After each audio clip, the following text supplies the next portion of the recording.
Lideramos el camino de la opinión pública y buscamos que la cultura del debate alcance consensos y soluciones a los problemas de nuestro país.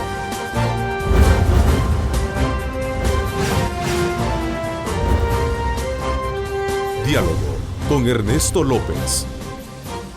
Hola, ¿cómo están? Qué gusto, qué placer saludarles a ustedes en este martes 17 de mayo de 2016. Bienvenidos a Cadena Megavisión, somos canales 15, 19 y 21, como siempre cubriendo todo el territorio nacional. Queremos agradecer a ustedes a fiel sintonía, especialmente en los Estados Unidos a través de Centroamérica TV, también nuestra señal abierta a todo el mundo, www.megavision.com.sb. Tengan muchísimo cuidado, sobre todo por la advertencia para las próximas horas todavía de fuertes lluvias sobre el territorio nacional y particularmente en la ciudad capital. Anoche ya se tuvieron algunos conatos así de inundaciones en algunos sectores bajos de la capital, por lo cual es importante tener mucha precaución a la hora de conducirse en esas zonas y particularmente a sus habitantes tomar las recomendaciones pertinentes de las autoridades. Este día en el programa hablaremos y conoceremos precisamente una propuesta fiscal para potenciar el desarrollo rural en El Salvador, que será presentada precisamente por el Instituto Centroamericano de Estudios Fiscales con sede en Guatemala. Es un punto bien importante que vamos a permitir desarrollarlo porque obviamente muestra datos muy necesarios para poder medir los alcances de cuáles están o cómo están funcionando las políticas públicas en nuestro país. Por ejemplo, según parte de este documento, entre otras cosas, destaca que los últimos datos nacionales registran que alrededor del 38% de la población rural vive en situación de pobreza y hace un comparativo o en contraste con un 28.5% de las personas que habitan en la zona rural. ¿Por qué razón se genera esta brecha o esta distancia, si queremos verlo desde el punto de vista del registro de la pobreza en ambos sectores? Esos son elementos claves que vamos a sumar desde luego para el programa de hoy, donde también no podemos obviamente escapar de abordar el tema del crecimiento económico, situación actual de las finanzas públicas, reformas fiscales, entre otros temas vinculados al desarrollo rural.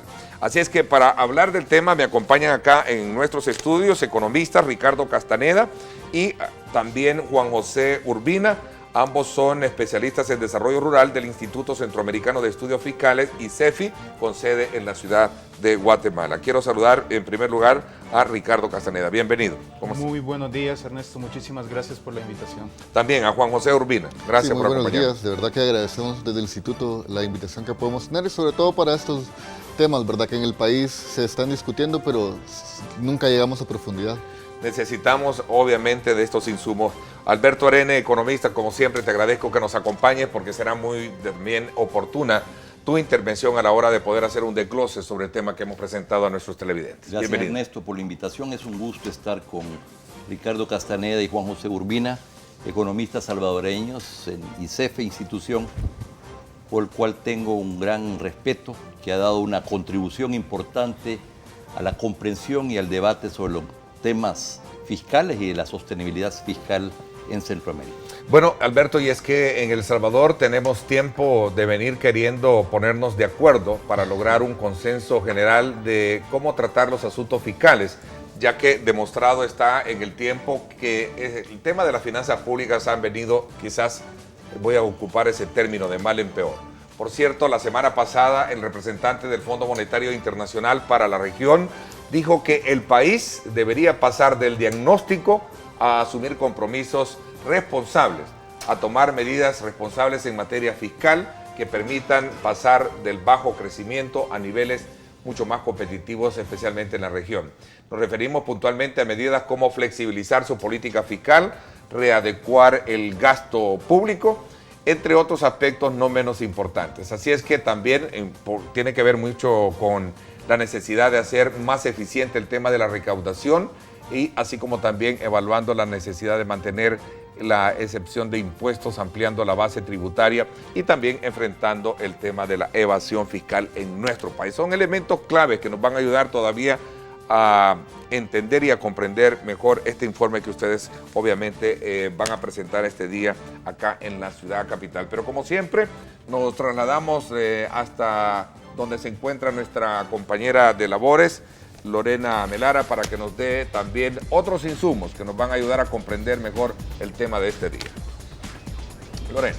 Gracias, Ernesto, un gusto saludarte a ti y a tus invitados. Como ya lo mencionabas, el Fondo Monetario Internacional propone un ajuste fiscal del 3%, que se traduciría en unos 600 millones de dólares combinados entre un gasto público eficiente y un aumento en las fuentes de ingreso. Veamos. La apretada situación financiera del país ha estado dificultando los pagos. Una corrección fuerte podría venir de un ajuste fiscal, aprovechando la tasa de crecimiento económica proyectada. Las proyecciones actuales nos indican que tendremos un crecimiento de 4.1% para 2016 y 4.5% para 2017. Factores internacionales como el crecimiento económico, el bajo precio de la materia prima y el aumento de la energía son la base de este impulso.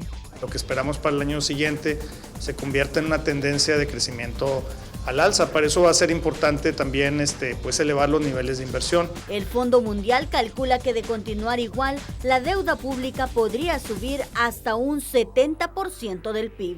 Ernesto, es un hecho que si la economía nacional no mejora, las oportunidades de desarrollo para la población continuarán siendo limitadas. Por ejemplo, nuestro país posee una de las canastas básicas más caras de Latinoamérica. Con esto vuelvo al estudio para el análisis de tus invitados. Adelante. Prácticamente el rostro de la pobreza en nuestros países es un rostro de una mujer rural. Por lo tanto, cambiar esta realidad requiere pasar de una política actual, que es una política fiscal de supervivencia, a una política fiscal que potencia el desarrollo. Hay que reconocer que prácticamente desde el siglo pasado, la receta para que los países alcanzaran el desarrollo era pasar de la agricultura a la industria, de lo retrasado a lo moderno, del urbano a lo rural, de lo rural al urbano. Y en ese sentido, desde los estados se empezó a ver a lo rural como lo residual. Y lo que nosotros encontramos entonces es que con el pasar de los años, los estados han sido incapaces de brindarle las condiciones mínimas para que las personas que se encuentran en estos lugares mejoren sus condiciones de vida. Este documento que está siendo presentado ahora, en mi opinión, va contra la corriente, en el sentido de que la corriente va por otro lado. Y me parece muy importante entonces centrar el tema del desarrollo, de nuevo también en las posibilidades del desarrollo agropecuario y rural en particular. Apostarle a la acuicultura y pesca, pero también a la educación productiva, el acceso a crédito y seguros rurales, que es una de las grandes falencias que se tiene actualmente, y además el tema de encadenamiento productivo. Hay que reconocer que si bien es cierto, la agricultura sigue siendo fundamental para el sector rural, no solo es agricultura. Prácticamente el 60% de quienes habitan en este momento en la zona rural de El Salvador se dedican a otras actividades. Lo que pasa es que si no tenemos agendas de discusión que nos lleven a eso, a apostarle a un desarrollo rural o a la atención de necesidades, creo que también estamos carentes de un sentido para qué es el Estado, ¿no? Y que no estamos hablando de un Estado benefactor, pero sí un Estado que propicie la democracia en el país. Y la única forma de tener la democracia en el país es si toda su ciudadanía está bajo el goce y el disfrute de necesidades satisfechas, ¿no? Hoy le están entrando ellos a esto, pero esto no ha sido el tema a lo que ellos se han dedicado. Su trabajo último se llama El Salvador en la búsqueda de un acuerdo nacional de sostenibilidad fiscal. Y así lo han hecho para cada uno de los países. Y me da la impresión que hasta ahora no les han dado mucha pelota en varios países y nacieron en una coyuntura particular porque había un ministro que creía en esto. Estamos ya a más del 61-62% de deuda en relación al PIB, acumulando 1.200 millones en lete, donde necesita tirarlo a eurobono, 2/3 de los votos en la Asamblea Legislativa. Donde no hay deudas a proveedores, ¿verdad?, acumuladas. Actualmente nosotros tenemos un estado bonsai que no alcanza, hay poco para seguridad, hay poco para educación, hay poco para salud y no hay nada para desarrollo rural. Salarios bajos, no crecen, no hay pago ni siquiera a veces para el salario mínimo, no hay pensiones, no hay FP, no hay seguro social, etc. En los últimos años el gobierno ha estado administrando prácticamente la miseria. La actual política fiscal salvadoreña incluso aumenta los niveles de pobreza. Nosotros hicimos un análisis para el área urbana y para el área rural y encontramos que luego que las personas pagaban sus impuestos y recibían de parte del Estado subsidios, transferencias y gasto, la pobreza se incrementaba. Y esto es explicado por cómo se está financiando el Estado. Hay que revisar el tema de los incentivos y exoneraciones, o como nosotros le llamamos privilegios fiscales. Actualmente en El Salvador representan 3 puntos del PIB. La pregunta es si por qué al ciudadano promedio no le preguntan si quiere o no pagar impuestos y por qué nosotros permitimos que campos de golf en este país, además con crisis de agua y demás, no paguen impuestos. El tema no es solamente cómo mejoramos la distribución, sino cómo desatamos la creación de riqueza. Y eso no nos hemos enfocado ni en el Estado ni en la sociedad civil y CEFI, en mi opinión, no suficientemente al tema de la inversión privada y del crecimiento. Este documento que es la otra cara, dijéramos, de la moneda. Las prioridades de un país se reflejan en el presupuesto. Lo demás son discursos políticos. En el caso del presupuesto del Ministerio de Agricultura respecto al PIB, conforme han venido pasando los años, cada vez se tiene menos recursos. Actualmente el presupuesto del Ministerio de Agricultura ronda los $100 millones, insuficiente para poder atender las necesidades de un país en el cual los niveles de producción de granos básicos han caído considerablemente. Entonces, los esfuerzos han sido insuficientes, pero esto es por este estado chiquitito que tenemos. Y lo mismo, si estuviéramos hablando de educación, estaríamos diciendo que se está invirtiendo poco. Si estuviéramos hablando de salud, poco. De infraestructura, poco. La democracia no se hace cada 3 o 5 años cuando vamos a las urnas. La democracia se hace cada vez que pagamos nuestros impuestos y que, por lo tanto, en ese contrato social, al momento de que pagamos nuestros impuestos, tenemos todo el derecho de exigirle a los gobiernos qué están haciendo con ese dinero. ¿Estamos cerca o lejos de encontrar un acuerdo fiscal en el país? Yo creo que todavía esto va a tardar. No estoy viendo a los actores con la visión integral de esta problemática. Yo hacía referencia a los 3 grandes aspectos. Reforma fiscal integral, reforma de pensiones integral y estrategia de crecimiento.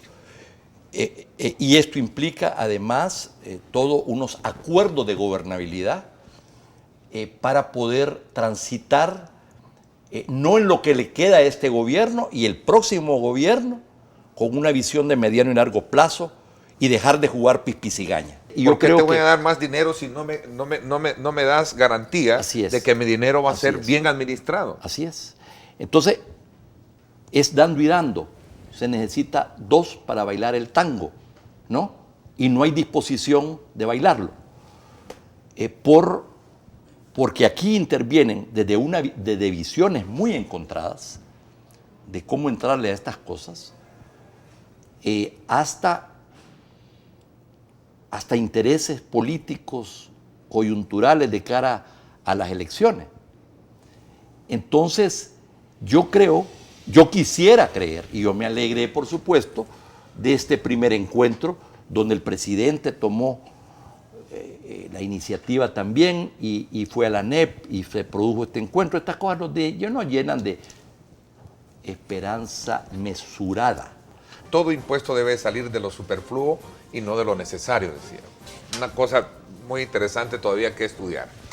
Gracias, Alberto, ha sido muy interesante conocer el soporte que nos has dado para entender mejor de qué se trata Bases para el Desarrollo Rural en Centroamérica, que obviamente este día va a presentar al Instituto Centroamericano de Estudios Fiscales en nuestro país. Gracias por habernos acompañado también. Muchísimas gracias y cierro diciendo que una nueva ruralidad es posible, un nuevo país es posible siempre y cuando cambiemos la política fiscal. Juan José, gracias. Bien, muchísimas gracias por el espacio y yo sí rescatar el sentido de urgencia, ¿verdad? Ya no podemos dejar las cosas un poco a los salvadoreños que lo hacemos todo último momento. Ya estamos en ese último momento, posiblemente en esas puertas, pero debemos de comenzar ya y justamente si no lo hacemos, la papa caliente va a reventar, ¿verdad? Ya nos está pasando la factura, la historia, no haber hecho las cosas en el pasado. Me encanta compartir temas fundamentales de país como este día. Gracias, por mi parte, esto es todo por hoy. Pásenla bien. Y como siempre, recuerden lo más importante, amar a Dios sobre todas las cosas. 770 Boutique. El estilo no tiene talla.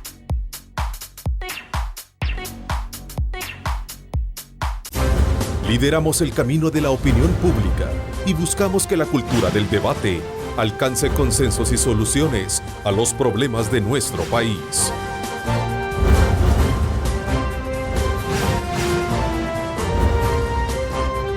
Diálogo con Ernesto López.